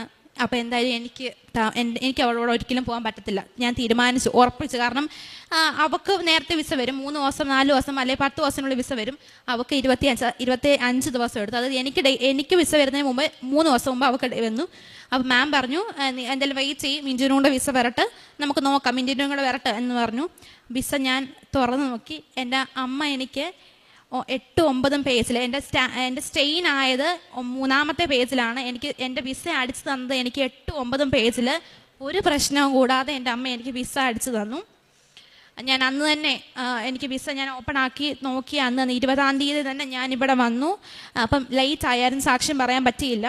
അപ്പം അതുകൊണ്ടാണ് ഇന്ന് വന്ന് ഞാൻ പറഞ്ഞത്. അതുകൂടാണ്ട് ഞാൻ ഈ എക്സാമൊക്കെ ക്ലിയർ ചെയ്തപ്പം എന്തായാലും ഇപ്പം ജർമ്മൻ ലാംഗ്വേജ് കഴിഞ്ഞ പിള്ളേരാണ്, പഠിപ്പിക്കാൻ കയറും. ഞാൻ പഠിപ്പിക്കാൻ കയറി. അങ്ങനെ പത്തനംതിട്ട തന്നെ ഉള്ള ഇൻസ്റ്റിറ്റ്യൂട്ടിലാണ് പഠിപ്പിക്കാൻ കയറി. കുഴപ്പമില്ലാണ്ട് സാലറിയോടെ പഠിപ്പിച്ചൊക്കെ പോകുന്ന സമയത്തൊരു 5-6 മാസത്തോളം ഞാൻ പഠിപ്പിച്ചു. അവസാനം ആയപ്പോഴത്തേനും എനിക്ക് ഭയങ്കര ഹെൽത്ത് പ്രോബ്ലംസ് ആയി. സൗണ്ട് പോയി, ടോൺസിസ് ആയിട്ട് സൗണ്ട് കംപ്ലീറ്റ്ലി പോയി. എന്നിട്ട് എനിക്കതുപോലെ തന്നെ ബ്ലഡിൽ അലർജി വന്നു. അലർജി വന്നിട്ട് കാണിക്കാത്ത ഹോസ്പിറ്റലിലുള്ള ഒരുപാട് ഹോസ്പിറ്റലിൽ കൊണ്ട് കാണിച്ചു, ഒരുപാട് ഡോക്ടേഴ്സിനെ കൊണ്ട് കാണിച്ചു. അവർ കുറേ മെഡിസിൻസ് തരും, അല്ലാണ്ട് വേറെ പ്രത്യേകിച്ച് ഇതില്ല. അമ്മയുടെ ഉപ്പ് ഞാൻ എന്നും മിക്കവാറും റെഗുലർലി വെള്ളത്തിലിട്ട് ആവി പിടിക്കുമായിരുന്നു. അതുപോലെ തന്നെ ഗാർഗിൾ ചെയ്യുമായിരുന്നു. അതുപോലെ തന്നെ അമ്മയുടെ തേന്, തൈലം ഇതൊക്കെ ഞാൻ യൂസ് ചെയ്യുമായിരുന്നു. എനിക്കിപ്പം ടോൺസിസ്, തൊണ്ടയ്ക്ക് അങ്ങനെ ഒരു പ്രശ്നം ഉണ്ടതായിട്ട് തോന്നില്ല. കാരണം എനിക്ക് ഇപ്പം അൾട്രാ സൗണ്ടാണെന്നാണ് വീട്ടിൽ പറയുന്നത്. കാരണം സൗണ്ട് ഇല്ലാത്ത എനിക്ക് അൾട്രാ സൗണ്ട് കിട്ടി. അതുപോലെ മാക്സിമം സൗണ്ട് എനിക്കിപ്പോൾ കിട്ടി. പിന്നെ എനിക്ക് പ്രേക്ഷിത പ്രവർത്തനം എന്ന് പറഞ്ഞു കഴിഞ്ഞാൽ ഞാൻ പത്രം കൊണ്ട് കൊടുക്കുമായിരുന്നു മാക്സിമം ആൾക്കാർക്ക്. ഞങ്ങളുടെ അവിടെ സൊസൈറ്റിയിലുള്ള ആൾക്കാർക്കാണെങ്കിലും ഹോസ്പിറ്റലുകൾ കുറേ കൊടുത്തിട്ടുണ്ട്. പിന്നെ അതുപോലെ ഞങ്ങൾക്കൊരു ഇൻസിഡൻറ്റ് ഉണ്ടായെന്ന് വെച്ച് കഴിഞ്ഞാൽ, ഞങ്ങൾ ഒരിടത്ത് ഇങ്ങനെ പൊതി ഇങ്ങനെ കുറച്ച് നാൾ മുമ്പ് കൊടുത്ത സമയത്ത് ഹോസ്പിറ്റലാണ്. അപ്പം ഇതൊന്നും ഇവിടെ അലൗഡ് അല്ല എന്ന് പറഞ്ഞ് ഞങ്ങളെ അവിടെ നിന്ന് ഇറക്കി വിട്ട അവസ്ഥ വരെ ഉണ്ടായി. പക്ഷേ എന്നിരുന്നാൽ പോലും ഓക്കെ, അതൊക്കെ അമ്മ നമുക്ക് തരുന്ന, ഓക്കെ നമ്മളൊരു സങ്കടം അനുഭവിച്ചു കഴിഞ്ഞാൽ അമ്മ എന്തായാലും നമുക്കൊരു സന്തോഷം തരുമല്ലോ. അപ്പം ആ ഒരു ഫോക്കസിൽ ഞാൻ കണ്ട് ഞങ്ങൾ അങ്ങനെ ഫുഡ് കൊടുത്തിട്ടുണ്ട്. അതുപോലെ തന്നെ ഞാനാണെങ്കിൽ എലോസ് മിനിസ്ട്രി എന്ന് പറഞ്ഞൊരു ഈ ഫുഡ് ഇതുപോലെ തന്നെ കൊടുക്കുന്നൊരു സംഭവമാണ്. അപ്പം ഞാൻ ഇപ്പോഴും വർക്ക് ചെയ്യുന്ന വെച്ചാൽ ഓൺലൈനായിട്ട് ഒരുപാട് പിള്ളേരെ ഇപ്പോൾ പഠിപ്പിക്കുന്നുണ്ട്. അപ്പോൾ ആ സമയത്ത് എനിക്ക് കിട്ടുന്ന എൻ്റെ സാലറിയിൽ നിന്ന് അങ്ങനെ വലിയ സാലറി ഇല്ലെങ്കിൽ പോലും സാലറിയിൽ നിന്ന് പിള്ളേർ തരുന്ന ക്യാഷ് ഞാൻ എന്ത് ചെയ്യുമായിരുന്നു, അവിടെ ഇങ്ങനെ പ്രേക്ഷിത പ്രവർത്തനമായിട്ട് കൊടുക്കുമായിരുന്നു. ഇത്രയൊക്കെയാണ് എൻ്റെ അമ്മ തന്ന ഏറ്റവും വലിയ അനുഗ്രഹങ്ങൾ. ആത്മീയമായ വളർച്ചയെന്ന് പറഞ്ഞു കഴിഞ്ഞാൽ ഞാൻ നേരത്തെ ആണെങ്കിൽ ഞായറാഴ്ച മാത്രം ഞായറാഴ്ച പങ്കെടുക്കുന്നത് തന്നെ ഓക്കെ പോകണമല്ലോ എന്ന് വിചാരിച്ച് പോകുന്ന ഒരാളായിരുന്നു. പക്ഷേ ഇപ്പം ഡെയിലി എനിക്ക് കുർബാന കൂടിയില്ല, എന്തോ ഒരു സംതിങ് ലോസ്, ആ ഒരു ഫീലാണ്. ഞാനിപ്പം കുമ്പസാരിക്കുന്ന കാര്യമാണെങ്കിലും കുർബാന കൊള്ളുന്ന കാര്യമാണെങ്കിലും അതുപോലെ തന്നെ എനിക്ക് ഒരുപാട് ദേഷ്യം ഉണ്ടായിരുന്നു. നല്ല രീതിക്ക് ദേഷ്യം എന്ന് പറഞ്ഞു കഴിഞ്ഞാൽ നല്ല രീതിക്ക് ദേഷ്യമുള്ള കൂട്ടത്തിലായിരുന്നു. ഇപ്പോഴും ദേഷ്യം അങ്ങനെ എനിക്കാണെങ്കിൽ ഓക്കെ ഇപ്പം കാമായിട്ട് ഒരാൾ സംസാരിക്കാൻ പറ്റുന്നുണ്ട്. അതിനേക്കാട്ടിലപ്പുറം ഇരുന്ന് ചിന്തിച്ച് ആലോചിച്ചൊക്കെ ഇതിനെല്ലാം ഒരു സൊല്യൂഷനുണ്ട്, അമ്മയ്ക്ക് അസാധ്യമായിട്ടൊന്നുമില്ല, എല്ലാം ഞാൻ ഫോക്കസ് ഓൺ അമ്മ എനിക്ക് തരും, ആ ഒരു സംഭവത്തിലേക്ക് ഞാൻ കൊടുത്തിരിക്കുകയാണ്. ഇനി അമ്മ എൻ്റെ ജീവിതത്തിൽ ഒരുപാട് അനുഗ്രഹങ്ങൾ എനിക്ക് തരും. ഞാൻ പോകുന്നിടത്താണെങ്കിലും എനിക്ക് അമ്മ ഒരുപാട് അനുഗ്രഹങ്ങൾ തരും, ഉടമ്പടിയിൽ ജീവിക്കാൻ എനിക്ക് ഒരുപാട് ആവശ്യങ്ങൾ തരും എന്ന് ഞാൻ പ്രതീക്ഷിക്കുന്നു. അമ്മയ്ക്കും ഈശോയ്ക്കും ഒരുപാട് നന്ദി. ഇതാ ഞാനൊരു ഉടമ്പടി ചെയ്യുന്നു. ലോകത്തിലൊരിടത്തും ഒരു ജനതയുടെ ഇടയിലും നടന്നിട്ടില്ലാത്ത തരം അത്ഭുതങ്ങൾ നിന്റെ ജനത്തിൻ്റെ മുൻപിൽ ഞാൻ പ്രവർത്തിക്കും. നിന്റെ ചുറ്റുമുള്ള ജനതകൾ കർത്താവിൻ്റെ പ്രവൃത്തി കാണും. പുറപ്പാട് പുസ്തകത്തിലെ 34-ാം അധ്യായം 10-ാം വചനമാണിത്. നമുക്കറിയാം, വിശുദ്ധ ബൈബിളിനകത്ത് ഇസ്രായേൽ ജനത പാപം ചെയ്തിട്ടും ദൈവം അവരെ ഉപേക്ഷിച്ചില്ല. ഇത് ദൈവത്തിൻ്റെ ക്ഷമയും വിശ്വസ്തതയുമാണ്. അവരുമായുള്ള ഉടമ്പടി പുതുക്കിയത് ദൈവം വാഗ്ദാനങ്ങളിൽ സ്ഥിരതനായതുകൊണ്ടാണ്. ദൈവം തൻ്റെ ജനതയ്ക്ക് വേണ്ടി പ്രവർത്തിക്കുമ്പോൾ അത് അവർക്ക് മാത്രമല്ല, മറ്റുള്ളവർക്കും സാക്ഷ്യമായി തീരും.